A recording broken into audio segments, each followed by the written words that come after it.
오늘 말씀 제목 상황인식 이렇게 제목을 붙여봤습니다.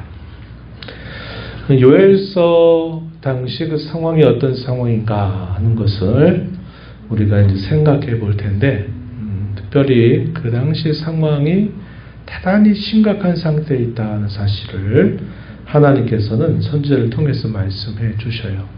바로 그 부분이 오늘 우리가 읽은 2절 이하로부터 소개가 됩니다. 뭐라고 말합니까? 늙은 자들아, 늙은 사람들아, 이것을 들어라. 땅의 모든 주민들아, 귀를 기울여라. 너희가 살던 날에, 너희 조상들이 살던 날에 이런 일이 있었느냐? 이렇게 묻습니다. 이 말은 그 당시 살았던 사람들에게 있어서도 이런 일이 없었고 또 조상들이 살던 때도 이런 정도의 일은 없었던 일이었다 하는 사실을 그들에게 말해주는 것이요. 상당히 심각한 상황이 이제 그들에게 닥쳐온다 하는 사실을 말해주고 있다는 겁니다. 3절에서는 또 이렇게 말했습니다. 이 일을 너희 자녀에게 말하고 너희의 자녀는 자기 자녀에게 말해라. 또 그 자녀는 후세에 말을 하여라. 이 말은 이 사건을 두고두고 기억하게 하라 하시는 그런 말씀을 전달해 주고 있는 겁니다. 그만큼 그 상황이 심각한 상황이 있다 하는 사실을 보여주고 있어요. 그럼 어떤 일이었느냐? 오늘 우리가 읽은 4절 말씀에서 그게 뭔가 하는 것들을 우리가 예측해 볼 수 있어요. 4절에 팥중이가 남긴 것을 메뚜기가 먹고 메뚜기가 남긴 것을 느치가 먹고 느치가 남긴 것을 황충이 먹었도다. 이렇게 표현했습니다.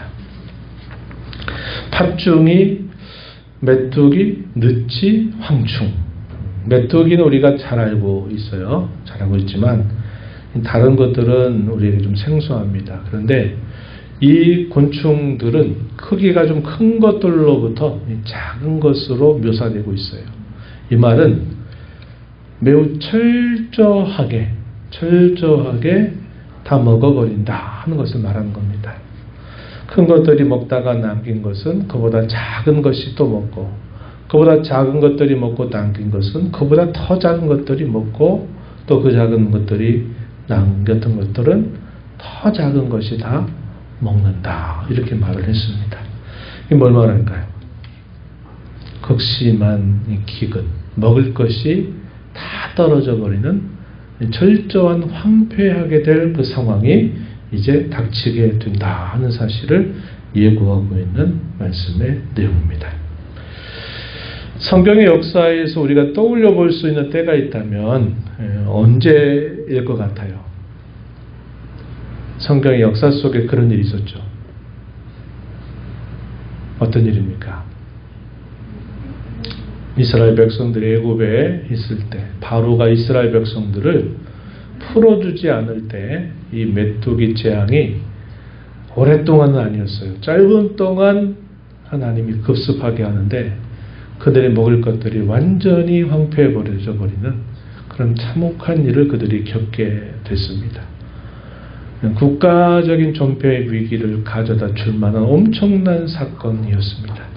그 사건이 당시에 대적나라였던 애굽에 닥치게 하셨던 일을 우리가 떠올려 볼 수 있겠어요.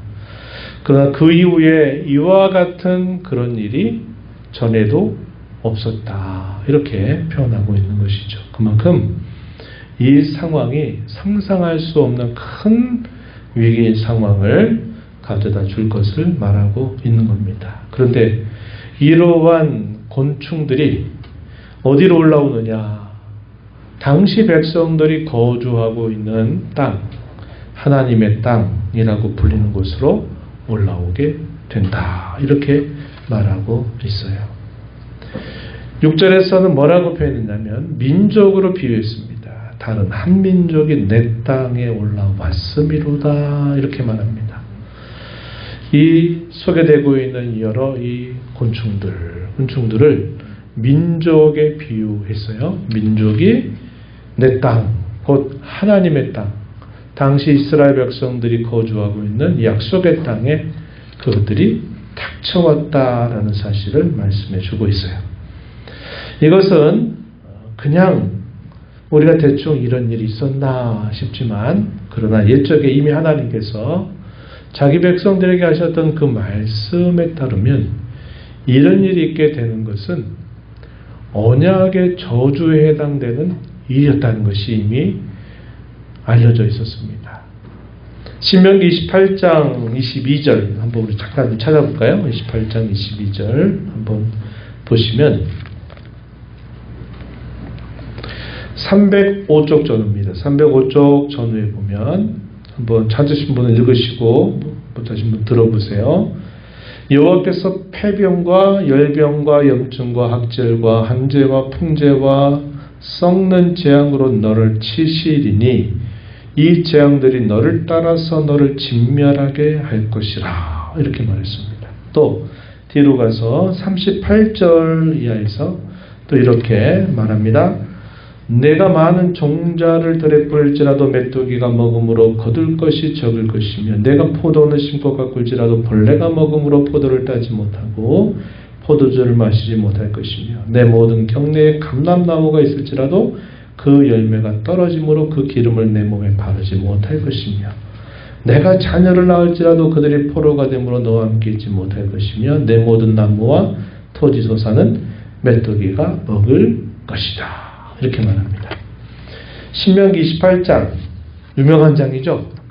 성경의 유명한 장에 해당됩니다. 28장 어떤 말씀입니까? 복과 저주에 대한 많은 말씀들이 열거되고 있는 장입니다. 이게 어떻게 주어지는 말씀이냐? 하나님과 그 백성 사이에 세운 언약을 전제로 하여서 그 언약을 잘 이행하는 자에게 하나님께서 놀랍게도 복을 주실 것이다 하는 내용들이 길게 나열되고 있는 반면, 하나님과의 언약을 깨뜨리게 되는 그런 죄를 범하게 될 경우에는 언약을 이행하지 못한 것에 대한 저주와 화가 그들에게 닥칠 것이다 예고하는 말씀들이 쭉 나열되고 있는 성경입니다. 그래서 우리는 신명기 28장 하면 복이 많이 소개되는 것만 알지만 사실 분량으로 따져도 복보다는 저주에 대한 나열들이 훨씬 많이 소개가 되고 있는 부분입니다. 그래서 이 말씀들에 보니까 메뚜기, 벌레 이런 것들은 사람들이 먹고 사는 그 양식 자체를 완전히 없애버리는 그러한 재앙의 도구로 사용되고 있다는 것이 보여지고, 이런 일이 닥치는 것은 그저 우연적인 자연재해의 일이 아니라 하나님과 맺은 언약을 깨뜨리게 됨으로써 닥치게 되는 저주와 화라는 사실을 보여주고 있다는 겁니다. 그래서 요엘 선지자를 통해서 당시 백성들을 향하여 심각성을 그들에게 경고하면서 그들에게 이런 곤충들이 들이닥칠 것이다 라고 말하는 것은 단순히 우연적인 사건이 아니고 당시의 백성들이 하나님과 맺은 언약을 대단히 가볍게 여기고 그것을 무시하는 일이 있었다는 것을 우리에게 보여주고 있는 것입니다. 그것들이 하는 일이 뭘까? 7절에 보니까 포도나무를 멸하며 무화과나무를 긁어 말갛게 벗겨버리게 될 것이다 말하는 겁니다. 이제 추수 때가 다가오죠. 이미 추수를 한 곳도 더러더러 보입니다. 벼 하나를 심으면 그 하나의 벼에서 벼가 자라가지고 그 벼에서 얼마나 많은 벼가 다시 만들어진지 몰라요. 그게 30배, 60배, 100배 이상일 겁니다. 하나의 벼가 심어지면 그 벼가 열매 맺게 할 때 그렇게 많은 열매들을 맺는 겁니다. 이게 어떻게 보면 하나님이 자연적이고 정상적인 질서로 둔 거예요. 그래서 나무 하나 심으면 그 한 나무로부터 많은 열매들을 맺게 하시는 것이 하나님이 이 창조 세계 속에 심어두신 자연 법칙이에요. 그런데 우리가 작년같이 이 나무가 자라야 되고 꽃이 펴야 될 때 갑자기 냉해가 닥치게 돼서 꽃이 떨어져 버린다든지, 올해는 이제 수확을 좀 더 봐야 되겠지만 올해 같은 경우도 여름이 얼마나 길었어요. 그죠?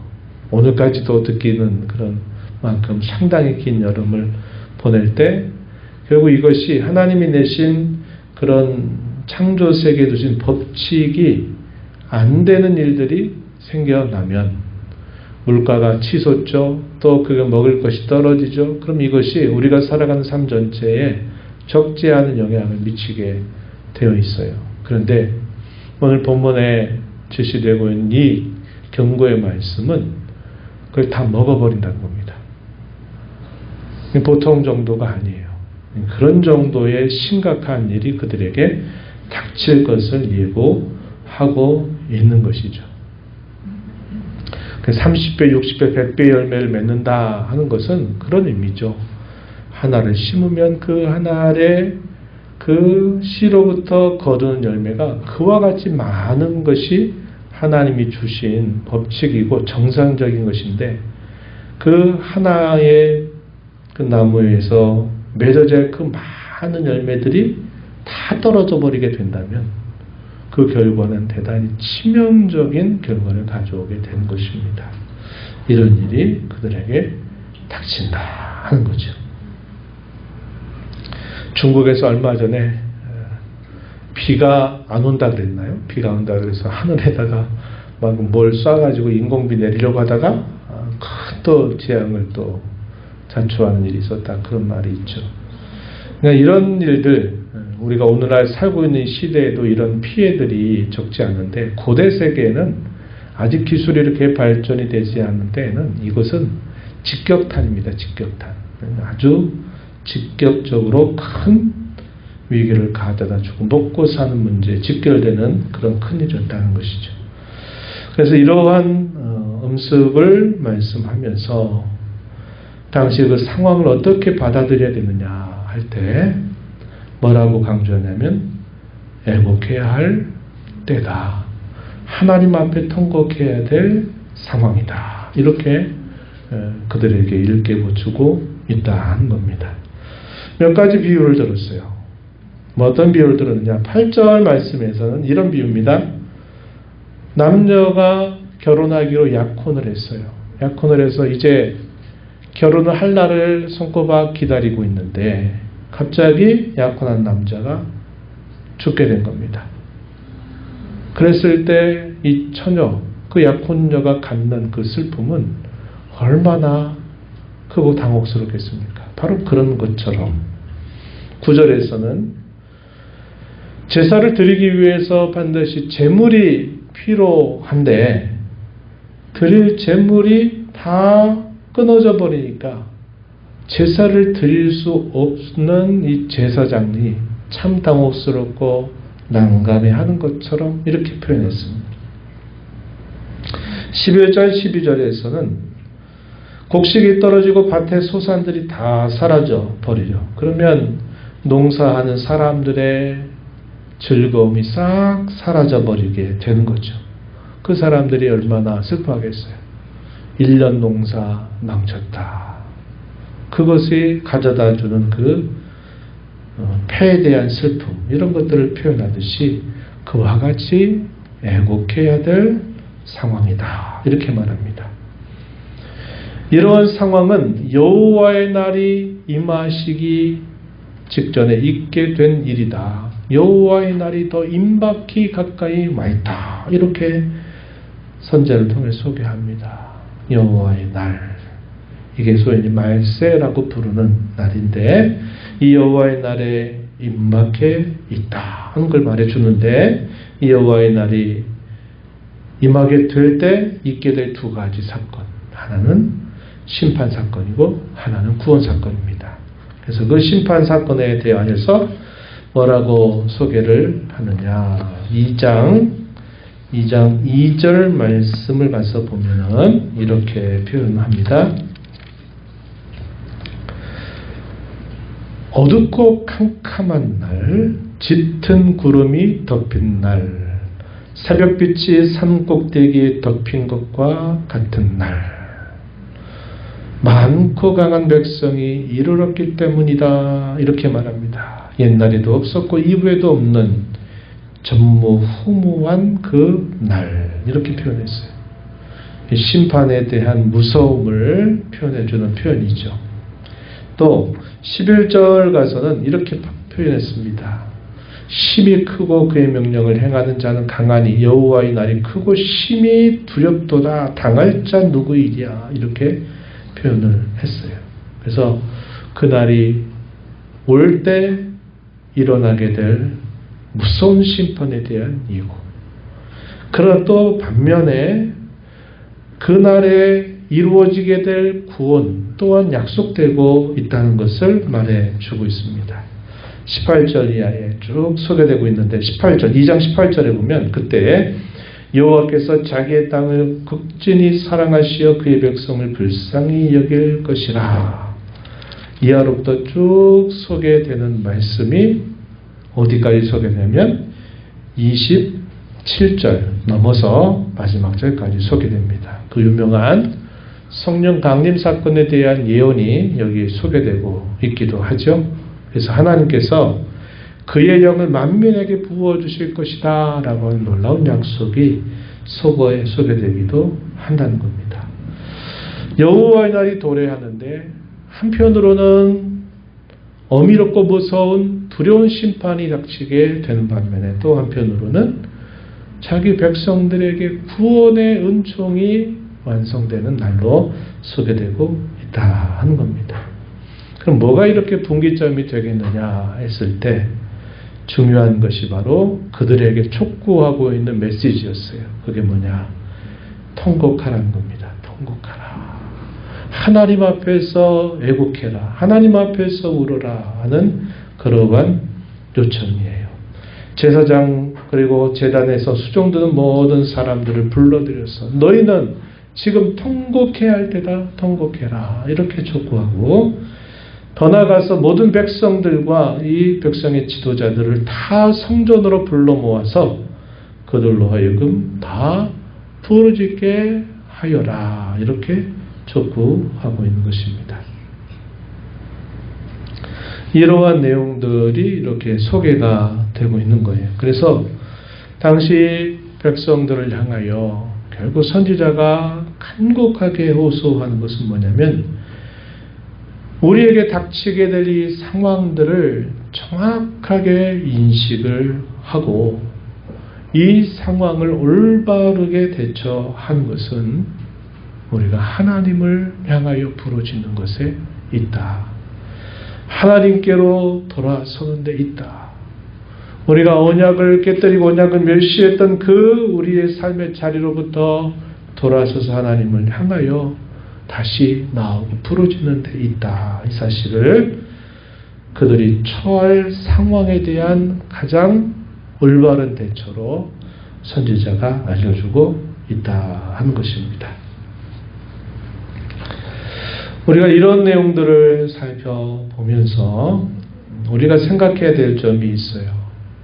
어떤 상황에 대하여 우리가 인식할 때는 두 가지 면이 있어 보여요. 뭐냐면 하나의 경우는 상황에 대하여 굉장히 민감하게 살피고 반응해야 되는 때가 있는가 하면은 또 하나의 경우에는 상황에 매우 둔감해야 할 때가 있다 하는 겁니다. 네.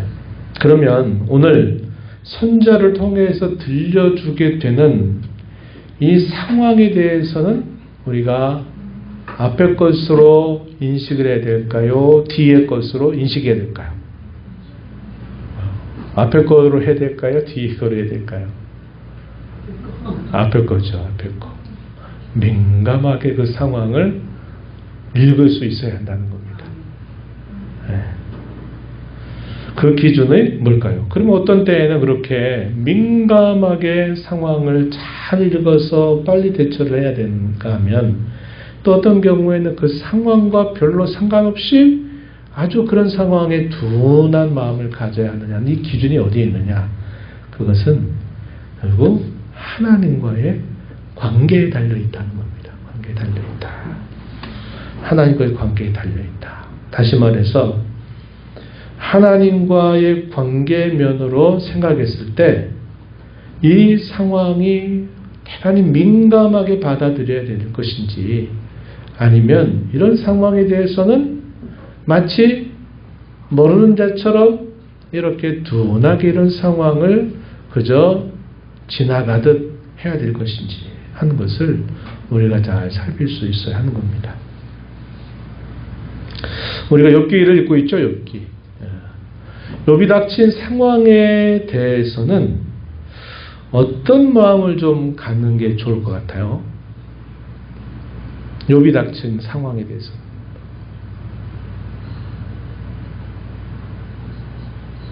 좀 상황에 예민하게 되면 어떻게 될까요? 힘들죠. 그죠? 욥이 지금 그런 과정을 겪고 있는 거죠. 그 상황에 동감해질 수 있는 게 좋은 때겠죠.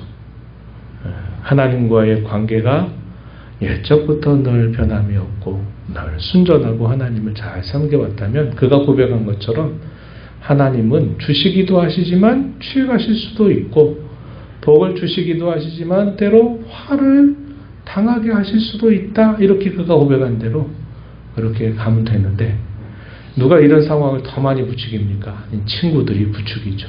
야, 이런 상황 예사로운 상황 아니야. 이거는 전혀 있을 수 없는 상황이야. 이런 상황이 너에게 일어나는 것은 분명히 네가 뭔가 그 원인을 제공했기 때문이야. 빨리 그 원인 찾아봐. 너 하나님 빨리 그 원인 찾아서 돌이켜야 돼. 빨리 민감하게 반응하면 된단 말이야. 친구들이 계속 욥을 이렇게 촉구하니까 욥이 이제 그런 친구들에 의해서 더 많이 힘들어하고 흔들리는 모습을 보여주고 있는 겁니다. 물론 그의 중심에 있어서는 확고하죠. 그러나 많이 이렇게 또 흔들리고 하나님을 또 오해까지 하는 모습을 나타내주기도 하는 것입니다. 그럴 때는 좀 우리가 둔감하게 우직하게 그냥 갈 필요가 있는 상황이다. 이런 것이고.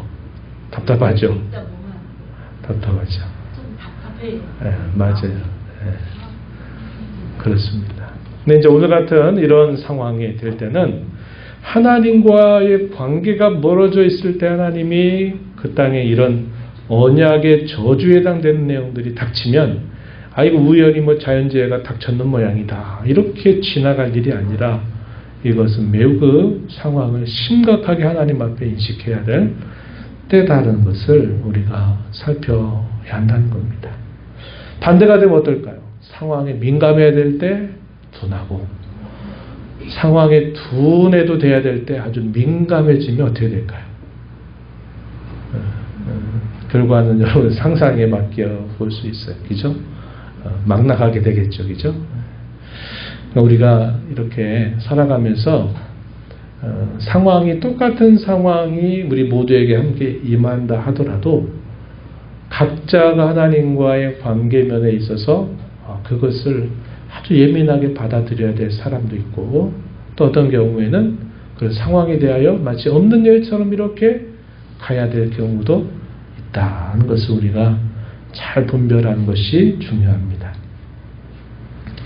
특별히 우리가 계속 살펴가는 대로 시련과 고난을 겪고 있는 그 자리라고 할 때는 방종 그리고 방임 그런 자리가 되어서는 안 됩니다. 다시 말해서 내가 하던 것조차도 다 안 해도 된다. 마치 아무렇게나 해도 난 충분히 그럴 수 있다. 내가 상황이 너무 어려운 때니까 그런 정도 못하냐고 우리가 그것을 마치 방종과 방임의 자리로 여긴다든지, 또 체념하고 포기하는 자리가 되게 한다든지 이렇게 할 것이 아니라, 우리는 고난과 이 시련의 자리는 하나님을 찾는 자리, 하나님께 나아가는 자리가 되도록 우리가 늘 그렇게 인식하고 애를 쓰게 된다면 우리의 삶은 늘 하나님 안에서 오케이다.